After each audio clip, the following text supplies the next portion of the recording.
Hello दोस्तों, आज हम फिर लेकर आ गए हैं बायोलॉजिकल क्लासिफिकेशन का लेक्चर नंबर 2। आज आज देखेंगे कि 6 किंगडम क्लासिफिकेशन दिए थे कार्ल वुड्स ने। मोनेरा, प्रोटिस्टा, फंगस, प्लांटी और एनिमेलिया, इन सभी को बांटा गया था 5 किंगडम क्लासिफिकेशन के अनुसार। इन्होंने मोनेरा को बांटे 2 क्लासिफिकेशन में, एक यू बैक्टीरिया में और एक आर्की बैक्टीरिया में। यू बैक्टीरिया में आते हैं बैक्टीरिया, ब्लू ग्रीन एल्गी और माइकोप्लाज्मा, और आर्किया में आते हैं प्रिमिटिव बैक्टीरिया।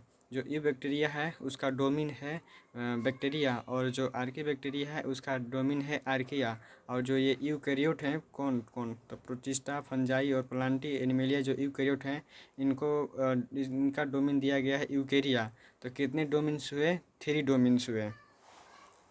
अब किंगडम मोनेरा देखते हैं। किंगडम मोनेरा जो है वह सोल मेंबर है बैक्टीरिया का। ये बैक्टीरिया का सोल मेंबर मोनेरा है। ये जो बैक्टीरिया है ये अबाउंडेड ऑर्गेनिज्म है।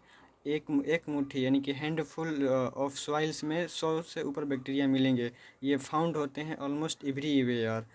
ऑल्सो इन एक्सट्रीम, ये कहाँ कहाँ होते हैं? एक्सट्रीम में भी होते हैं, हार्श कंडीशन जैसे कि हॉट स्प्रिंग में जहाँ पानी का तापमान अधिक हो, और अनफेवरेबल कंडीशन में भी होते हैं। इसका एरिया है डीप ओशियन, डेजर्ट और स्नो कूल्ड में भी। ये ऑटोट्रॉप्स होते हैं और मोस्टली हेटरोट्रॉप्स होते हैं। प्रेजेंट होते हैं लिविंग ऑर्गेनिज्म के ऊपर जिसे पैरासाइट कहते हैं, और डेड प्लांट्स पर भी ये प्रेजेंट होते हैं जिसे सेप्रोफिटिक कहते हैं।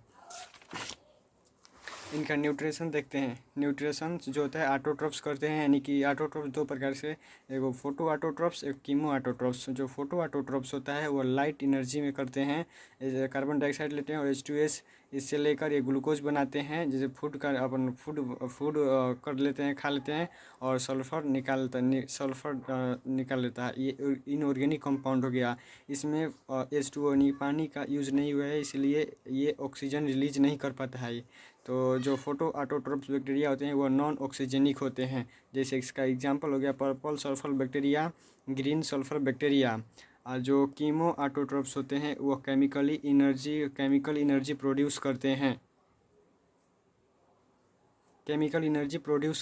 हैं, ड्यू टू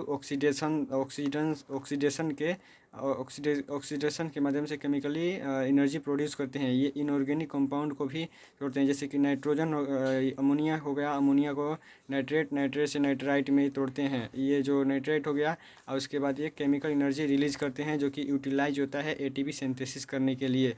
फिर ये जो प्लांट्स हो गए, अगर ये प्लांट्स मर जाते हैं, डेड हो जाता है प्लांट्स, तो ज़मीन पर यानी मिट्टी में मिल जाता है, तो इसका रिसाइकलिंग होता है न्यूट्रिएंट का, और ये नाइट्रेफिकेशंस होता है।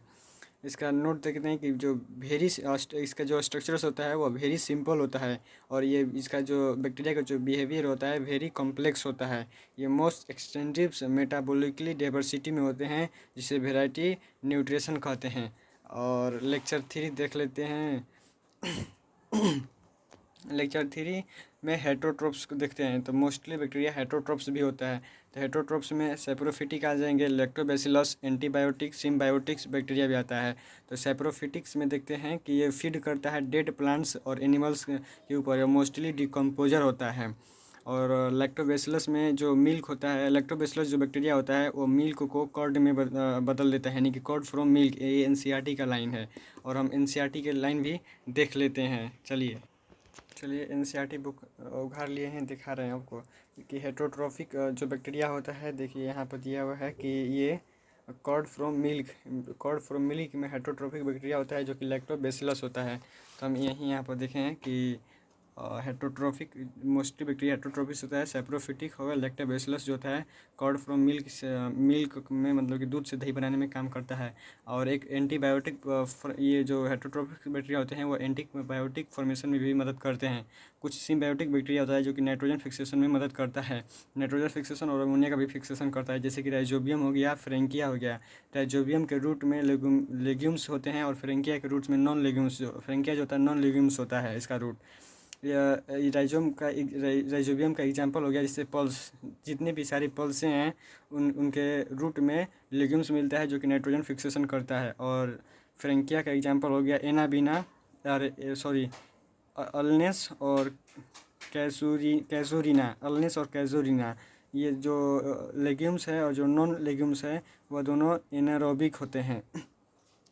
ये रोल करते हैं ह्यूमन अफेयर्स में, जो कि एब्सेंट, इसमें एब्सेंट होता है ऑक्सीजन।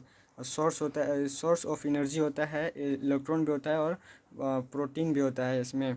ऑर्गेनिक कंपाउंड को ये इनऑर्गेनिक कंपाउंड में तोड़ देते हैं। ये जो बैक्टीरिया होते हैं वो पैथोजेनिक भी होते हैं, जैसे कोलेरा हो गया बेबिरियो से, टाइफाइड साल्मोनेला से इसका जीनस हो गया, टिटेनस का क्लोस्ट्रीडियम, और सिट्रस कैंकर का हो गया जेंथोमोनास कैटरी। ये इन्फेक्शन भी करते हैं बैक्टीरिया ह्यूमन के ऊपर, प्लांट्स के ऊपर, फीड्स के ऊपर और फॉर्म एनिमल्स के ऊपर भी। एक्स्ट्रा में देखते हैं कि जो एजोटोबैक्टर जो होता है, एजोटोबैक्टर्स बेंजरनिका और क्लोस्ट्रीडियम जो होता है वो फ्री लिविंग होता है, फ्री लिविंग सॉइल्स में मिलते हैं और नाइट्रोजन फिक्सेशन करने में भी मदद करते हैं। इनका रिप्रोडक्शन देखते हैं कि जो बैक्टीरिया होता है ओनली सेक्सुअल रिप्रोडक्शन करता है। सेक्सुअल रिप्रोडक्शन दो कंडीशन में करता है, एक फेवरेबल कंडीशन में, एक अनफेवरेबल कंडीशन में। फेवरेबल कंडीशन में बाइनरी फिजन द्वारा करता है, जो कि फेवरेट होता है इसका एमाइटोसिस से, और अनफेवरेबल कंडीशन में स्पोर फॉर्मेशन करता है इंडोस्पोर्स के माध्यम से। शॉर्ट फॉर्म में कहा जाए कि सेक्सुअल रिप्रोडक्शन भी इसमें प्रेजेंट होता है। प्रिमिटिव मेथड से डीएनए ट्रांसफ़र करते हैं। मान लीजिए कि एक B1 हो गया बैक्टीरिया, ये B2 हो गया, बीच में ट्यूब हो गया, तो एक B1 जो है अपने डीएनए ट्रांसफ़र कर लेगा B2 बैक्टीरिया को, यानी कि DNA formation B1 moves through और ट्यूब कॉल्ड कंजुगेशन के माध्यम से ट्रांसफ़र कर लेता है, जो कि सेक्सुअल रिप्रोडक्शन का पार्ट है। उसके बाद देखते हैं आर्की बैक्टीरिया। जो आर्की बैक्टीरिया होता है उसका सेल वाल डिफरेंट स्ट्रक्चर्स होता है। सब जो बैक्टीरिया होते हैं उसका सेल वाल पेप्टाइडोग्लाइकेन का प्रेजेंट होता है, बट आर्की बैक्टीरिया में सेल वाल जो होता है पेप्टाइडोग्लाइकेन का नहीं, पेप्टाइडोग्लाइकेन एब्सेंट होता है, उसमें स्यूडोम्यूरिन होता है। सेल वाल इसका स्यूडोम्यूरिन होता है। ये सर्वाइव करते हैं हार्स में, एडवर्स कंडीशन में भी सर्वाइव कर लेते हैं। इसका एग्जांपल मिथेनोजेनस जो बैक्टीरिया होता है वह आर्की बैक्टीरिया का पार्ट है। मिथेनोजेनस वह मार्सली रीजन में मिलता है और कवर्ड होता है H2O से। और हेप्लोफाइल्स जो होता है वह साल्ट में मिलता है और स्लाइन कंडीशन में मिलता है। थर्मो एसिडोफाइल्स जो है वह हायर टेम्परेचर में मिलते हैं और एसिडिक मीडियम में मिलते हैं जहां लोअर pH मान होता है, और हॉट स्प्रिंग में भी मिलते हैं। मिथेनोजेनस का एग्जांपल मिथेनोबैक्टीरियम हो गया। ये रूमिनेंट है एनिमल्स में, जो कि कैटल के गट में पाया जाता है। मिथेनोजेनस इसमें प्रेजेंट होते हैं, जो कि हेल्प करता है सेलुलोजिक डाइजेशन के लिए, और सिम्बायोटिक होता है। गोबर या डंक के ऊपर भी ये मिलते हैं, जो कि सेलुलोज रिच करता है। मिथेनोजेनस इसमें प्रेजेंट होते हैं और ये बायो गैस प्रोडक्शन में मदद करता है। कौन? मीथेन।